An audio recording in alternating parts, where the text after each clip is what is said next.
오늘 우리에게 주시는 하나님의 말씀은 사도행전 1장 8절부터 11절까지 말씀입니다. 오직 성령이 너희에게 임하시면 너희가 권능을 받고 예루살렘과 온 유대와 사마리아와 땅끝까지 이르러 내 증인이 되리라 하시니라. 이 말씀을 마치시고 그들이 보는데 올려져 가시니 구름이 그를 가리어 보이지 않게 하더라. 올라가실 때 제자들이 자세히 하늘을 쳐다보고 있는데 흰옷 입은 두 사람이 그들 곁에 서서 이르되 갈릴리 사람들아 어찌하여 서서 하늘을 쳐다보느냐. 너희 가운데서 하늘로 올려지신 이 예수는 하늘로 가심을 본 그대로 오시리라 하였느니라. 자, 오늘 읽은 본문은 예수님이 사도들에게 하신 마지막 말씀, 그리고 그 직후에 일어난 일에 대해서 기록하고 있습니다. 오직 성령이 너에게 임하시면 너희가 권능을 받고 예루살렘과 온 유대와 사마리아와 땅끝까지 이르러 내 증인이 되리라 라고 말씀을 하십니다. 그리고 나서 즉시 예수님은 승천하셨습니다. 그리고 점점 올라가셔서 구름에 가려져 더 이상 보이지 않게 되었습니다. 이로써 예수님의 지상사역은 완전히 끝마칠 수 있게 된 것이죠. 그럼 그동안의 사도들은 뭘 하고 있었을까요? 오늘 읽은 본문 10절을 보면 사도들이 자신들 가운데서 예수님이 들려 올라가신 그 순간부터 완전히 그 모습이 사라지기까지 계속해서 자세히 예수님이 사라진 그 지점을 쳐다보고 있었다고 말합니다. 그들은 왜 그랬을까요? 여러 가지 추측이 가능합니다. 그런 일은 유례 없었던 일이죠. 그러니까 너무나도 그 신비로운 그 경험 앞에서 그들은 경외감을 가지고 계속해서 그 장면을 넋놓고 봤을지도 모르겠습니다. 아니면 너무나도 충격적인 일이 벌어진 거죠. 우리 생각에도 그냥 이렇게 사람이 이렇게 승천한다, 예수님이 승천하신다라는 게 그냥 어떻게 이미지가 상상이 가십니까? 물론 그 시대에 비하면 이 시대에는 비행기도 있고 또 어떤 그 기구를 이용해서 사람이 이렇게 공중으로 떠오를 수 있는 그런 여러 가지 방편이 마련되어 있지만 아무런 것도 없이 그냥 일상적인 상황에서 그렇게 갑자기 하늘로 치솟아 올라간다면 누구라도 놀랄 수밖에 없을 겁니다. 그들은 그냥 멍하니 바라보고 있었을 수도 있어요. 아니면은 예수님이 완전히 구름에 가려져서 보이지 않게 되었지만 혹시라도 다시 내려오시지 않을까라는 기대감을 가지고 바라봤을 수도 있습니다. 자, 그들이 어떤 이유로 계속해서 하늘을 자세히 쳐다보았는지는 사실 중요하지 않습니다. 그 일은 그들에게 바람직한 자세가 아니기 때문이에요. 그것에 대해서는 그들이 계속해서 하늘을 쳐다보고 있는 도중에 갑자기 흰옷 입은 두 사람이 나타나서 그들에게 한 말을 통해 확인할 수 있습니다. 여기서 말하는 흰옷 입은 두 사람은 하나님이 보내신 천사라는 것을 알 수가 있죠. 자, 그들이 말합니다. 갈릴리 사람들아, 어찌하여 서서 하늘을 쳐다보고 있느냐. 너희 앞에서 들려 올라가신 이 예수는 너희가 본 모습 그대로 오실 것이다 라고 말합니다. 자, 갈릴리 사람들아, 어찌하여 서서 하늘을 쳐다보느냐. 무슨 의미입니까? 이 천사들이, 사도들이 하늘을 계속해서 쳐다보고 있는 게 궁금해서 물어봤을까요? 전혀 그게 아니죠. 지금 이럴 때가 아니라는 걸 말하고 있는 겁니다. 그 뒤에 부연 설명이 나오지 않습니까? 예수님은 너희가 본 모습 그대로 다시 오실 것이다. 근데 왜 쳐다보고 있느냐라는 거예요. 무슨 말이죠? 지금 계속해서 쳐다본다고 해서 예수님이 오시지 않는다라는 거예요. 분명히 오시겠지만 너희가 본 모습처럼 오시겠지만 지금 너희가 보고 있는 데서 오시지 않을 거기 때문에 지금은 계속해서 거기 서 있을 필요가 없다라고 얘기하는 거예요. 다시 한번 예수님이 승천하시기 전의 상황을 한번 주목해 보죠. 그 직전에 남기신 마지막 말씀은 이제 성령이 임하시면 사도들이 권능을 받아서 땅끝까지 이르러 예수님의 증인이 될 것이라고 말씀하셨어요. 그리고 40일 동안 함께 하신 동안 계속해서 하신 말씀은 하나님 나라에 관한 일들이었죠. 그리고 그 과정에서 또 사도들이 또 궁금해하는 게 있었잖아요. 그러면 성령이 임하시면 우리가 정말 기대했던 예루살렘 비롯한 이 이스라엘이 회복되는 그때가 임하는 것입니까? 그들은 그거에 굉장히 관심이 많았어요. 예수님이 그때도 뭐라고 말씀하셨습니까? 때와 시기에 대해서는 너희가 신경 쓸 게 아니다. 아버지의 권한에 달려있는 것이다. 그러니까 너희는 뭘 하라는 거예요? 이제 성령이 임하시면 다른 거 할 생각하지 말고 복음을 전하라는 거예요. 자, 그거에 대해서 계속해서 말씀하셨죠. 자, 그렇다면 이제 그 말씀을 하시고 예수님이 승천하셨으니 사도들이 해야 할 일은 무엇일까요? 맞습니다. 예수님 말씀처럼 성령이 임하실 때까지 기다려야만 해요. 몇 날이 못 되어서 성령으로 충만함을 입을 것이다. 성령 세례를 받을 것이다 라고 말씀하셨으니까 정확히 며칠인지 모르지만 그들은 기다려야만 합니다. 그리고 성령이 임하시고 나면 그때 가서 어떻게 하지? 뭘 해야 될지 걱정하지 않아도 된다는 거예요. 그때 가면 우리가 힘을 모아서 이스라엘을 회복할 수 있을까? 그런 거 생각하지 말라는 거예요. 성령이 임하시면 알아서 그 성령이 강권적으로 역사하셔서 그들로 하여금 땅끝까지 이르러 예수님의 증인의 삶을 살도록 하실 거라는 거예요. 그렇기 때문에 이제부터 그들은 예수님이 승천하셨으니까 뭘 해야만 합니까? 성령을 기다려야만 하고 기다리는 동안 준비를 하고 있어야만 합니다. 그것이 무엇이 되었던 기도가 되었던 예수님이 가르쳐 주신 말씀을 또 모여서 함께 또 이렇게 상고하면서 그것을 다시 되새기던 무엇이 되었든 간에 그들은 준비를 하고 있어야만 해요. 그냥 넋놓고 그 자리에 서서 하늘만을 바라볼 때가 아니라는 겁니다. 자, 이것에 대해서 천사들이 더욱더 강조하는 그 포인트가 있습니다. 그건 바로 갈릴리 사람들이에요. 자, 그들은 그냥 사도들이잖아요. 아니면 예수님의 제자들. 뭐 어떻게 표현해도 됩니다. 그런데 굳이 그 천사들이 그들에게 갈릴리 사람들아라고 부른 이유가 무엇일까요? 이유가 있겠죠. 1차적으로 그들은 갈릴리 출신 사람들입니다. 그럼 그 상황에서 굳이 그들의 고향을 언급할 필요는 없습니다. 그들이 갈릴리 사람들이든 갈릴리에서 나고 살았지만 지금은 예루살렘을 중심으로 해서 이제 사역을 할 사람이들 무엇이 됐든 간에 지명이 굳이 붙을 필요가 없어요. 근데 왜 갈릴리가 붙었을까요? 여기서 우리는 갈릴리라는 그 지역이 가지고 있는 특수성을 한번 짧게나마 살펴볼 필요가 있어요. 요한복음 9장 52절 말씀을 보면 갈릴리에서는 선지자가 날 수 없다라고 말합니다. 이 말은 갈릴리에서 선지자가 절대 안 난다라는 의미가 아니라 보편적으로 유대인들 사이에서 갈릴리라는 지역이 가지고 있는 그런 이미지가 그렇다라는 거예요. 영적으로 소외된 그런 지역입니다. 그다지 뛰어난 인물들이 나올 수 없는 지역이라는 거예요. 자, 그런 소외된 지역에서 출생하였고 거기서 자란 사람들이에요. 그리고 거기서 생업을 유지했던 사람들입니다. 누가요? 사도들이 말이죠. 그냥 사도라고 얘기하면 뭔가 거창한 표현 같고 대단한 인물들 같지만 그들은 실제 상당히 긴 시간 동안을 이렇게 소외된 지역에서 가난한 어부의 삶을 또한 세리의 삶을 살았던 사람들이에요. 당시 어부라는 직업은 굉장히 가난한 직업군에 속해 있었습니다. 세리는 말할 것도 없어요. 형편은 좀 더 나았을지 모르지만 로마 정부를 위해서 일하는 직업이었기 때문에 그런 이방인들에 대해서 극혐하고 있는 그런 유대인들 입장에서 특별히 또 이스라엘을 압제하고 있는 로마 정부를 위해서 일하고 있는 세리라는 그 직업군에 대해서는 극히 꺼려하고 혐오했습니다. 그런 사람들이에요. 소외된 갈릴리 지역에서 비천한 사람들, 배우지 못한 사람들, 남들에게 손가락질 받는 사람들에 불과했다라는 거예요. 자, 그거를 지금 각인시켜주고 있는 겁니다. 너희는 본래 그런 사람들이었다.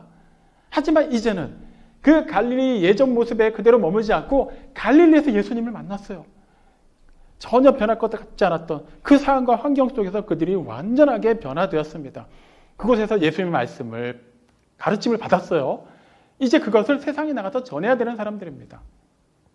그런데 여전히 예전의 갈릴리에서의 그 모습, 그 생각을 가지고 살고 있어서는 안 된다는 거예요. 지금 그곳에 서서 하늘만을 바라보고 있는 게 바로 그렇다라는 거예요.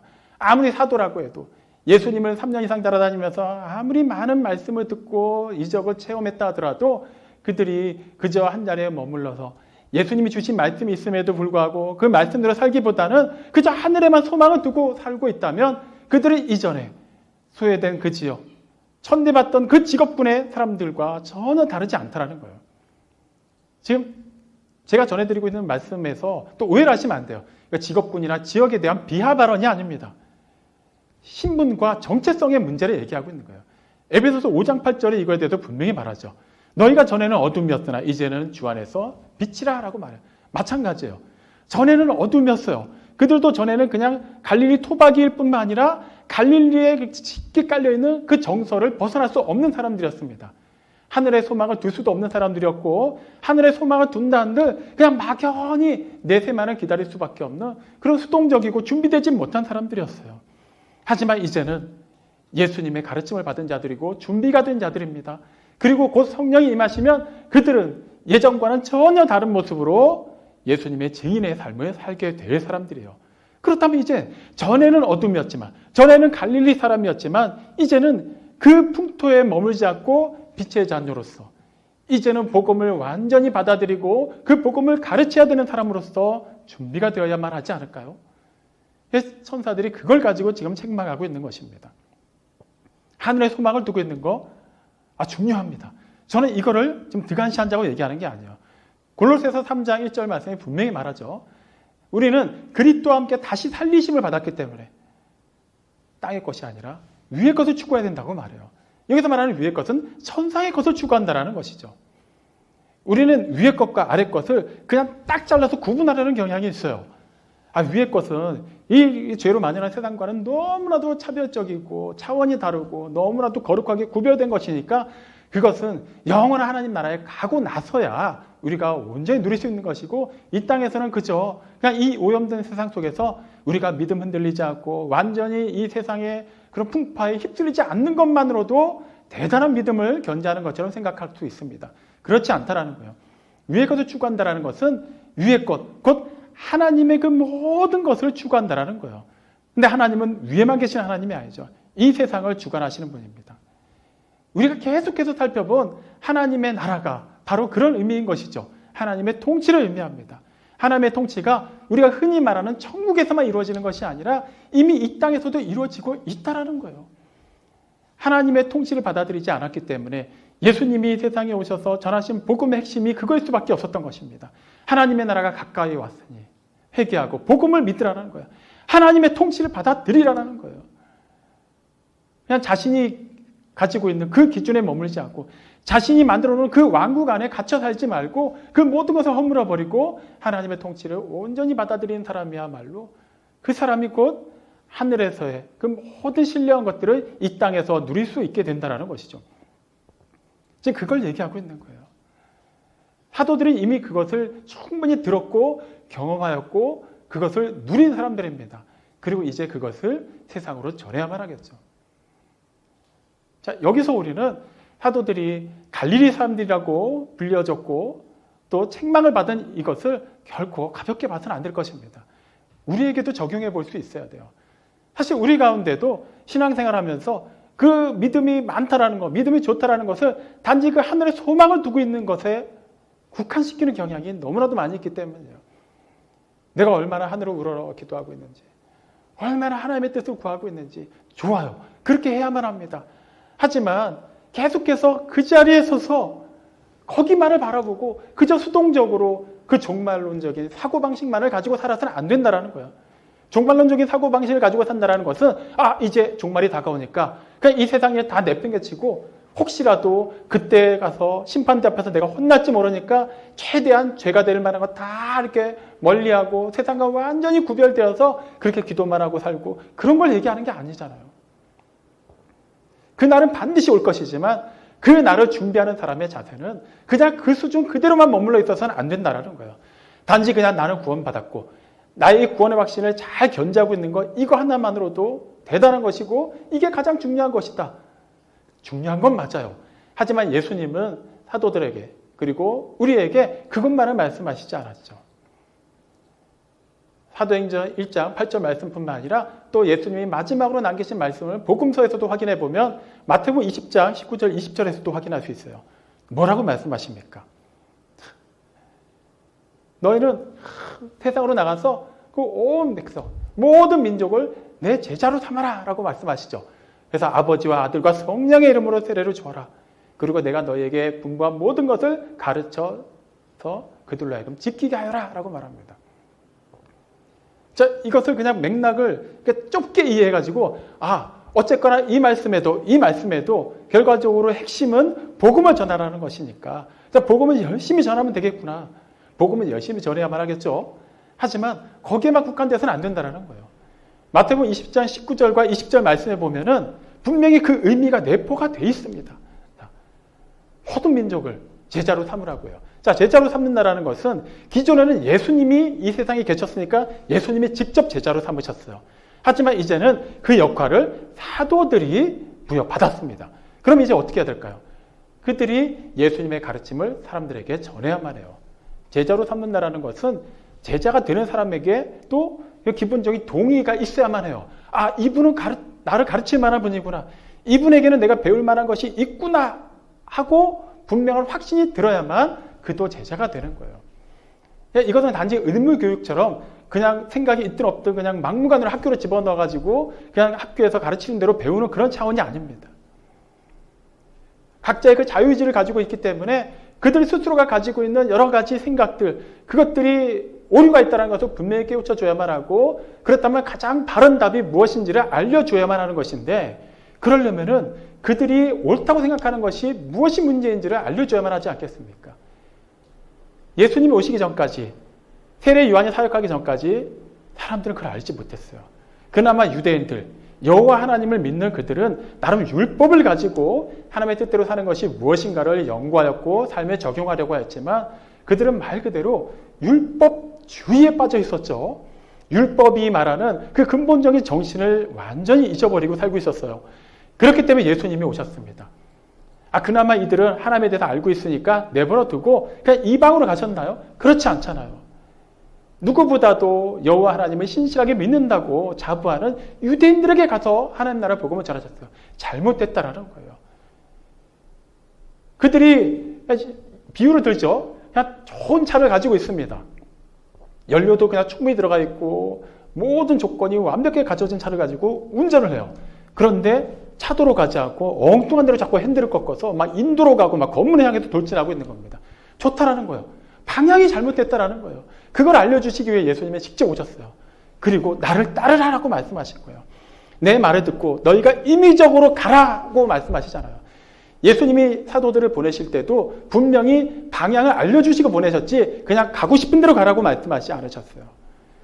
그리고 인도하실 때도 분명하게 예수님이 앞장서서 가시면서 나를 따르라고 말씀하셨어요. 마찬가지예요. 사도들이 세상에 나가서 모든 민족으로 제자를 삼고 그들에게 예수님이 그동안 분부하신 것을 가르쳐 지키게 하려면 그들이 먼저 배운 자로서 그들이 먼저 지키는 삶을 보여줘야만 한다는 거예요. 나는 그 삶을 살지도 않으면서 이렇게 살아야만 합니다라고 하면 누가 그걸 보고서 예수님의 가르침을 따르려 할까요? 아니, 말은 그럴싸한데 그 말과 전혀 삶이 다른 거예요. 그런 표리부동함을 보고서 누가 그것을 진리라고 말할 수 있을까요? 그 자리에만 서 있어서는 안 된다는 거예요. 예수님이 올려가신 그 순간, 그 자리는 뭔가 신비롭고 한편으로 충격적이고 한편으로 깊은 의미가 있기 때문에 그곳에 서 있을 수는 있어요. 그곳에서 하늘을 바라볼 수는 있습니다. 하지만 하늘만 바라봐서는 안 된다는 거예요. 그들은 그곳에 서 있기 위해 부름받은 자들이 아니라는 거예요. 이제 그들은 가야 된다는 거예요. 준비해야 된다는 거예요. 그리고 준비가 됐을 때 이제는 거침없이 나아가야 한다고 말하는 것입니다. 이 부분에서 우리도 한번 생각을 해볼 필요가 있어요. 열심히 기도하죠. 하나님을 아버지라고 부르고 예수님을 그리스도로 고백하고 성령님이 우리 안에 내주해 계시는 보혜사라고 우리는 믿습니다. 자, 이 믿음이 과연 우리의 삶과도 직접적으로 연관이 되어 있습니까? 예수님이 기도를 가르쳐 주실 때 하나님 아버지의 뜻이 하늘에서와 같이 땅에서도 이루어지도록 기도하라고 하셨어요. 이때 기도하는 사람은 제3자가 아닙니다. 그냥 제3자가 돼서 하나님의 뜻이 여기에 이루어지도록 기도하는 자들이 아니에요. 그들은 당사자가 되는 거예요. 기도하는 사람과 동시에 하나님의 뜻이 이루어지는 그 통로로서도 쓰임을 받아야 한다는 거예요. 예수님이 직접 그 본을 보여주셨지 않습니까? 예수님의 새벽 미명에 아직 제자들이 잠자고 있는 그 시간에 나가서 기도하시죠. 하나님의 뜻을 구하셨습니다. 그리고 낮 시간 동안에는 그 하나님의 뜻을 따라서 그대로 실천하셨어요. 하나님 나라 복음을 전하셨죠. 소외받은 자들을 돌아보시고 아픈 자들을 긍휼히 여기시고 또 그렇게 말씀을 드려야 되는 자들에게 진리의 말씀을 전해주셨습니다. 그분의 그 삶이, 그분의 그 기도가 그 정점으로 드러나는 데가 어디입니까? 겟세마네 동산에서 기도죠. 그리고 십자가 위에서 기도 아닌가요? 그 절체절명의 순간, 그 고난의 순간에도 예수님은 뭘 기도하십니까? 아버지의 뜻이면 이 잔을 내게서 옮겨주십시오. 하지만 내 뜻대로 하지 마시고 아버지의 뜻대로 하십시오라고 기도합니다. 그분은 하나님의 뜻을 알고 있었기 때문에, 그냥 뜻을 알기 때문에 그 뜻만을 기도하지 않았어요. 그 뜻을 알고 기도했기 때문에 분명한 소망을 갖고 계셨기 때문에 그 소망이 자신을 통해서 이루어지도록 온전히 하나님 앞에 드렸습니다. 그렇기 때문에 하나님의 구속사가 성취될 수 있었잖아요. 십자가에 달려 돌아가시는 그 와중에 여전히 그들을 위해서 그 모진 고통을 당하고 계시는데도 불구하고 사람들을 알지 못하고 조롱하고 비웃습니다. 한마디 크게 꾸중을 내셔도 되는데 예수님이 그 와중에도 그들의 영혼을 긍휼히 여기시며 기도하십니다. 그들마저도 구원받아야만 하는 대상이기 때문이에요. 그것이 하나님의 뜻인 것을 누구보다 잘 알고 계셨기 때문에 예수님은 마지막 순간까지도 다 이뤘다라고 말씀하시고 고개를 숙이시기 그 직전까지도 거기에 있는 예수님은 여전히 알아보지 못하고 예수님을 비웃는 그 사람들을 위해서도 기도하신 거예요. 끝까지 하늘의 소망을 두신 분으로서 그 소망이 어떻게 실현돼야 되는가를 몸소 보여주신 것입니다. 그렇게 사도들을 부르신 거예요. 기다려라. 성령이 임하실 것이다. 그 전에도 너희는 할 수 있겠지만 그것으로는 안 된다라는 거예요. 기존에는 예수님이 함께 하셨고 예수님이 그들에게 권능을 주셨기 때문에 사역을 할 수 있었지만 이제 예수님이 떠나가시고 나면 그들만의 능력으로 그들이 그동안 배운 것만으로는 할 수 없다라는 거예요. 또 다른 보혜사이신 성령께서 임하셔서 이제는 시간과 공간의 구애를 받지 않으시고 그들과 늘 함께 하시면서 도와주실 때 그들은 반드시 예수님이 하셨던 그 일, 또 예수님이 명령하셨던 그 영광스러운 일을 할 수 있게 된다는 거예요. 준비하고 기다리고 그 일이 임했을 때는 하기만 하면 된다는 겁니다. 우리에게도 똑같이 말씀하시는 거예요.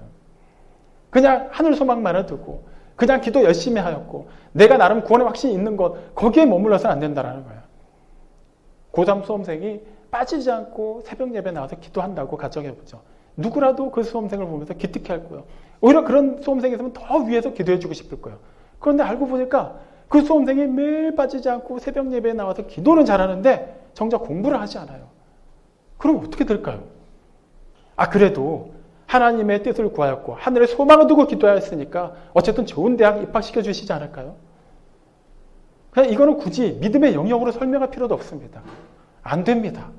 무조건 안 된다라고 말은 할 수 없겠지만 안 될 확률이 거의 100%에 수렴하겠죠. 또 다른 예를 들어볼까요? 예배의 주인이 하나님이심을 고백하죠. 하나님이 이 예배를 주관하신다고 믿습니다. 근데 정작 예배 시간에 우리는 하나님을 예배하지 않아요. 우리의 마음은 다른 데 가 있어요. 여전히 집안에 있는 그 일들을 생각하고 지난 한 주 동안 있었던 일, 또 내일부터 시작해야 되는 일들을 막 생각하느라고 정신이 없습니다. 이 예배를 하나님이 주관하신다고 고백을 하는데 나는 하나님의 주관하시는 그 예배에 참여하고 있지 않아요. 그럼 뭐가 되는 거죠? 그 예배를 과연 영과 진리로 드리는 예배라고 할 수 있을까요? 아무리 우리가 직접 그렇게 기도한다 할지라도 저도 그 사람만큼은 그런 예배자가 될 수 없는 거예요. 하나님은 사랑이시다. 그분이 나의 아버지시다라고 고백하는데 정작 사랑의 하나님의 자녀인 나에게는 사랑이 나오지 않습니다. 언제나 인상을 쓰고 있어요. 말도 곱게 나가지 않습니다. 세상 사람들과 그렇게 다르지 않은 그런 삶을 살고 있어요. 과연 우리가 사랑이신 하나님의 자녀라고 말할 수 있을까요? 마찬가지예요. 하늘의 소망을 두고 있다고 해서 그 자체만을 가지고 그 모든 것을 포장할 수 없다는 거야. 그것이 진실하다면 그 소망이 참된 소망이고 참된 믿음에서 발현된 것이라면 그것은 반드시 그거에 준하는 삶으로 이어져야만 한다는 거예요. 그래서 고린도전서 10장 31절은 먹든지 마시든지 무엇을 하든지 하나님의 영광을 위하여 하라고 말합니다. 우리 이 모든 것은 그냥 일상적인 모든 것, 우리의 삶 자체가 하나님의 영광을 드러내는 삶이어야 된다는 거예요. 그건 난 모르겠고 어쨌거나 나는 천국 갈 그런 확신이 있고 예수님은 나의 구세주가 되심을 나는 믿으니까 뭐 내가 이 세상에서 어떻게 살든 하나님이 설마 나를 지옥에 보내시겠어? 정말 내가 예수님을 구세주로 영접하였다면 정말 내 안에 성령님이 내주에 계신다면 내가 세상에서 어떻게 잠시 실수한다고 해서 넘어진다고 해서 그것 때문에 하나님이 우리를 구원하신 그 놀라운 역사가 깨지진 않습니다. 맞아요. 우리에게 구원의 확신이 있다면 우리는 반드시 천국에 갑니다. 하지만 구원의 확신이 있는 자는 그저 그 자리에 서서 하늘만을 바라보는 자가 될 수는 없다는 거예요. 그런 자들에게 천사들이 갈릴리 사람들아라고 얘기한 거예요. 그때 그들은 사도들아 라는 호칭을 받아야 되는 사람들이에요. 사도, 즉 보내심을 받은 자들이잖아요. 근데 지금 보내심을 받은 자들의 그 모습을 보이고 있지 않은 거예요. 여전히 그냥 막연하게 수동적으로 예수님이 그냥 저렇게 올라가셨는데 다시 오시겠지? 우리가 뭘 할 수 있겠어? 그냥 예수님이 오셔서 알아서 뭘 하시겠지? 그저 우리는 이곳을 떠나지 말고 그냥 여기에 머물러 있자. 비슷한 일을 베드로와 야고보와 요한은 이전에도 했었죠. 어느 산에서 예수님의 모습이 영광스럽게 변하셨을 때 그때 구름이 예수님을 싹 가렸잖아요. 그 황홀경 속에서 베드로가 정신을 못 차리는 거예요. 전혀 경험해보지 못한 일이다 보니까 막 비몽사몽간에 막 얘기합니다. 그때 마침 모세와 엘리야가 나타나서 예수님과 이런저런 얘기하는 것을 보고 예수님 여기가 너무 좋습니다. 그런 경험을 해본 적이 없잖아요. 그러니까 우리가 여기다 초막 3개 짓죠. 예수님 위해서, 모세를 위해서, 엘리야를 위해서. 그냥 우리 여기 있죠. 굳이 내려가 봐야 예수님 말을 듣지도 않는 사람들만 우글거리고 그저 예수님을 이용해서 병 고침 받고 귀신 쫓아내는 그런 것만 바라는 사람들만 모여있고 사실 우리 3명 말고 나머지 또 제자들도 보면 신통치 않은 것 같고 그냥 우리끼리 여기서 그냥 이 분위기 그대로 살죠. 예수님이 다른 얘기 안 하죠. 그냥 내려가자라고 얘기하시고 오히려 하나님이 뭐라고 말씀하십니까? 그 구름 속에서 말씀하시죠. 이는 내 사랑하는 아들이니 너희는 그의 말을 들으라 라고 얘기해요. 여기서 초막 3개를 짓고 예수님을 위해서 엘리야와 모세를 위해서 그렇게 우리가 뭔가 열심을 내고 살겠습니다. 좋다라는 거예요. 하지만 그것이 그 순간에는 유효할 수 있지만 그것이 지속적인 삶이 되어서는 안 된다는 거예요. 내려가야만 한다는 거예요. 그 체험은 그냥 그 체험을 계속 누리기 위한 그냥 거기에 마침표를 찍기 위한 순간이 되어서는 안 된다는 겁니다. 그것은 하나의 경험이지만 그것을 통해서 우리는 하나님께서 주신 그 소망을 더욱더 굳건히 가질 수 있다는 거예요. 하나님이 나와 함께 하시는구나. 여전히 영광 가운데 임하시는구나. 여전히 우리에게 말씀하시고 또한 그 말씀을 듣는 자들에게 능력을 주시고 복을 주시는구나. 그걸 알았기 때문에 이제는 내려가서 그 믿음대로 살아야 된다는 거예요. 천사들이 또 말하는 게 뭡니까? 그냥 단지 왜 하늘만 쳐다보고 있느냐 그거 갖고 책망만 하지 않죠. 너희 앞에서 올려지신 이 예수는 너희가 본 모습 그대로 내려올 것이다. 반드시 오신다라는 거예요. 그러니까 기다리라는 거예요. 이 말씀은 이미 예수님이 사도들에게 진작에 하신 말씀이에요. 누가복음 22장 27절에서 뭐라고 말씀하시죠? 인자가 구름을 타고 영광과 큰 권능으로 임할 것이다 라고 말씀하셨어요. 이 말씀 굉장히 중요한 말씀이에요. 예수님이 처음에 세상에 오셨을 때 어떤 모습으로 오셨습니까? 연약한 어린아이의 모습으로 오셨어요. 그리고 고난받는 종의 모습으로 사셨죠. 그리고 십자가에 달려서 세상의 죄를 대속하시는 죽음을 맞이하셨습니다. 어떻게 보면 예수님이 처음에 오셨을 때 모습부터 마지막 순간까지의 삶은 그냥 인간적으로만 보면은 굉장히 연약함이 많고 부족함이 많고 아픔이 많은 삶이었어요. 하지만 다시 오실 때 우리에게 익숙한 표현들에서 예수님이 재림하실 때 어떻게 오신다고 합니까? 영광과 큰 권능으로 임하신다는 거예요. 단지 그냥 구름 속으로 사라지셨던 것 모습 그대로 반대로 그냥 그대로 오신다. 그럼 물리적인 예수님의 재림만을 얘기하는 것이 아니라 그때는 더 이상 예전처럼 연약한 어린아이의 모습으로 오지 않는다는 거예요. 그때는 세상의 모든 악을 심판하러 오실 것입니다. 심판주로 오실 거예요. 그리고 하나님의 나라를 완성하기 위해 오실 것입니다. 그렇기 때문에 하나님을 믿는 사람, 예수님을 구세주로 영접한 사람에게는 예수님의 재림을 생각할 때는 그런 소망이 있는 거예요. 예수님은 반드시 오실 것이며 그리고 반드시 하나님 나라를 완성하실 것이다. 그렇기 때문에 우리는 이 세상에서 아무리 험한 일을 겪고 많은 고난 가운데 있을지라도 우리는 소망을 가지고 살 수가 있는 거예요. 여기서 말하는 소망은 막연히 하늘만 바라보는 소망이 아니라는 건 이제 아실 거예요. 반드시 오실 것이고 그때가 언제인지는 모르지만 데살로니가 전서 5장 2절에 뭐라고 말합니까? 그날은 반드시 오는데 아무도 모른다. 도적같이 말 것이다 라고 말해요. 오기는 오는데 누구도 예상하지 못하는 때에 온다는 거예요. 그래서 뭘 하라는 거예요? 깨어서 준비하라는 거예요. 기도하라는 거예요. 그런 등불에 기름을 준비하지 못한 5처녀. 보통 우리 경험대로라면은 이쯤까지는 왔으니까 그 정도 필요한 기름만 준비하고 있다가 깜깜한 밤이 됐는데도 신랑이 나타나지 않아요. 기름은 다 떨어졌습니다. 그런데 멀리서 신랑이 온다라는 소식이 들려요. 다른 5명의 지혜로운 처녀는 기름을 충분히 준비했기 때문에 신랑을 맞으러 나갑니다. 근데 이 5명은 불을 켤 수가 없어요. 신랑을 맞으러 나가지 못합니다.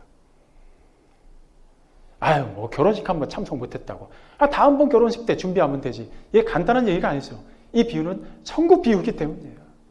이거를 쉽게 생각하시면 안 됩니다. 예수님이 반드시 오실 것이지만 언제 오실지 몰라요. 그렇기 때문에 우리는 그저 천국 소망만 가지고 살아서는 안 된다는 거예요. 우리에게 그 소망을 주신 분이 그 소망을 가진 자답게 살라고 말씀하셨기 때문에 이제는 주 안에 빛이 되었고 빛의 자녀답게 살아야만 하기 때문에 우리도 복음을 전해야 된다는 거예요. 이것은 이미 처음에 말씀드린 것처럼 단지 하나님 나라 복음을 전하는 것만을 얘기하는 게 아니겠죠.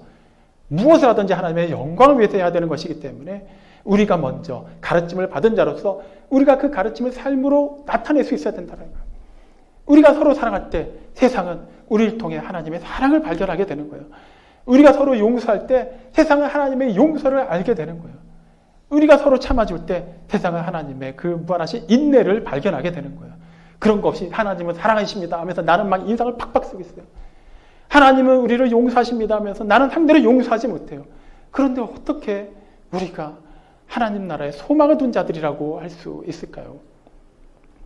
예수님은 그런 자들을 결코 기뻐하지 않으셨습니다. 달란트 비유에서 우리는 확인했잖아요. 몇 달란트를 받았는지는 중요하지 않아요. 주인이 그것을 맡기 때는 그것을 쓰라고 주신 거예요. 이게 그 하인들이 직접 벌어서 처음부터 벌어서 만든 달란트라면 경우에 따라서 아까우니까 1달란트든 5달란트든 내가 이걸 모으기까지 얼마나 수고했는데 여기서 일단 만족하자. 일단은 이거를 잘 보관해 두자 해도 돼요. 그건 자기 거니까. 하지만 여기서 비유는 뭘 얘기하고 있습니까? 주인이 준 거예요. 주인 거예요. 그들은 원래 그걸 받을 자격이 없는 사람들이었어요. 이걸 이 말씀에 그대로 대입해 보면 마찬가지예요. 원래 사도들은 하늘 소망을 둘 수 없는 자들이었어요. 그냥 갈릴리 사람들이었어요. 소외받는 지역에서 그냥 천대받는 사람들에 불과했어요. 우리에게 비유해 볼까요? 우리도 똑같잖아요. 전에 우리는 어둠이었습니다. 영원한 멸망의 형벌 외에는 어떠한 것도 기대할 수 없는 소망 없는 인생들이었어요. 그런데 전적인 하나님의 은혜로 우리는 구원받았어요. 하나님의 통치를 받게 되었고 영원한 하나님 나라를 약속받았습니다. 그리고 하나님께서는 우리에게 그 영원한 생명을 주시면서 너만 잘 간직하고 누려 이렇게 말씀하지 않았잖아요. 그거를 전하라고 말씀하셨잖아요. 누리라고 말씀하시고 세상에 퍼뜨리라고 말씀하셨어요. 다함이 없고 부족함이 없기 때문에 이만큼이나 줬는데 부족하면 어떡하죠? 내 건 챙겨야 되지 않을까요? 아니라는 거예요. 주인이 준 것을 그대로 나가서 활용하기만 하면 몇 배가 되었든 벌게 돼 있다는 거예요. 그래도 땅에 묻었다가 잃지 않고 혹시라도 손해볼까 봐 그래도 나름 본전이라도 챙겨간 게 어디일까? 나중에 결과가 어떻게 됩니까? 쫓겨납니다. 오히려 뺏겨요. 열심히 수고해서 벌어온 다른 하인에게 그 달란트가 갑니다. 이걸 가볍게 봐서는 안 돼요. 사랑하는 성도 여러분, 우리는 갈릴리 사람들이 아니에요. 이전에 갈릴리 사람들이 아닙니다.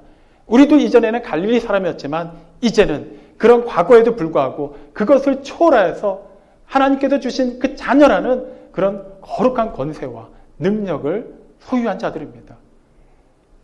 그러면 우리를 통해서 하나님의 그 능력이 하나님의 사랑이 나타나야만 하지 않을까요? 왜 여전히 마음속에 증오를 품고 사시죠? 왜 여전히 아직도 용서하지 못하시나요? 왜 여전히 세상에서 일어난 일에 일희일비하면서 하나님께서 변치 않고 영원히 약속하신 그 말씀에 대해서는 우리는 쉽게 잊어버리고 그 말씀을 세상적인 모든 논리에 비춰서 그냥 이익을 따져가면서 우리에게 필요할 때만 그것을 취하고 우리가 이해가 되는 것만 받아들이고 그렇지 않은 것은 헌신짝처럼 내팽겨치는 것일까요? 그래서는 안 된다는 거예요.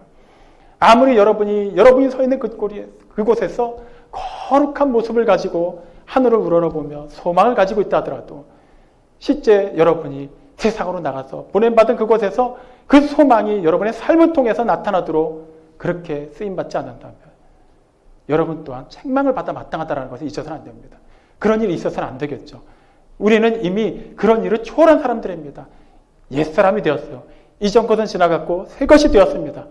새로운 피조물 답게 사시기 바랍니다.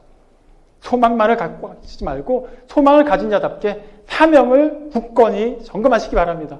그리고 그 사명자의 자세를 삶 속에서 살아내시기 바랍니다. 성령이 우리 안에 내주하시니까 어떤 일이 일어나야만 할까요? 그 열매가 반드시 맺혀야만 할 거예요. 사랑과 희락과 화평과 오래 참음과 자비와 양성과 충성과 온유와 절제입니다. 이것 아무도 말할 수 없어요. 금지할 법이 없습니다. 그런데 왜 그것을 당사자인 우리가 금지하고 있습니까? 왜 그것을 우리가 막고 있냐라는 거예요. 그래서는 안 됩니다. 여러분 더욱더 적극적으로 사랑하십시오. 소망을 품고 있는 자답게 좀 기쁘게 사시기 바랍니다. 영원한 소망을 이미 누리고 있는 자답게 좀 용서하시고 인내하시고 절제하시고 그렇게 충성되게 진실한 신앙생활 하시기 바랍니다. 그러한 우리를 하나님이 기뻐하십니다. 이것이 바로 하늘의 소망을 둔 자요, 하나님께서 맡겨주신 사명을 확실하게 인지한 성도의 자세입니다. 아멘.